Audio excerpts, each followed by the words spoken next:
Well, good morning, everyone, and happy Easter to you all. I hope you had a wonderful Easter weekend. Easter was the day that changed everything, everywhere, for everyone, forever. I know it certainly did for the disciples in the very first century. They went to the grave expecting to find a dead body. Instead, they found a stone rolled away and an empty tomb, and their lives were changed forever, even as the angels reported to them, "Why are you looking for the dead, the living among the dead? He is not here, he is risen. Remember how he told you." And I love that little phrase, remember how he told you.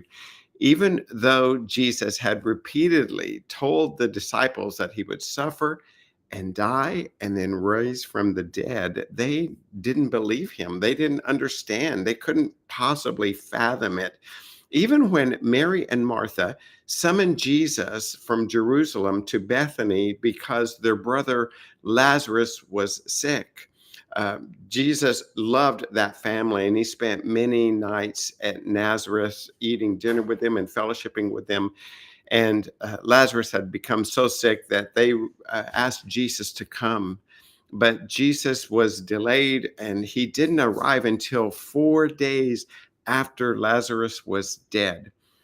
And then Lazarus was laid in his tomb, and Mary and Martha, of course, were deep in grief when Jesus arrived. And the Bible gives us Jesus' response to them in the shortest verse in the Bible. Jesus wept. And I've always wondered what that particular verse meant in that situation. Yes, of course, Jesus wept with them because he connected with their heartbreak and with their grief. But I'm convinced that Jesus also wept because they just didn't know.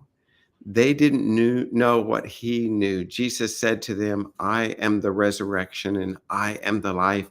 He who lives and believes in me will never die. He who lives and believes in me will never die." And with that, Jesus called Lazarus forth from the tomb, and Lazarus came stumbling out, very much alive, still in his grave clothes. Easter changed everything for everyone, and it reminds us that death will never have the last word in our lives anymore. I remember when I was just 25 years old, my father passed away, and I cannot begin to tell you how, as a young man, that just devastated me. And I remember standing over his grave with my 2.5-year-old daughter, Sarah, in my arms. And I was holding her. And if you're a parent, you know what I say when I say she was holding me back. And she could see the tears of grief flowing down my face. And she asked me, "Daddy, why are you crying?" And I said to her that Grandpa has died and he's gone to heaven to be with Jesus now. And then she looked at me with her big brown eyes that are just as beautiful today as they were back then. And she said to me, "Well, then, Daddy, why are you crying?"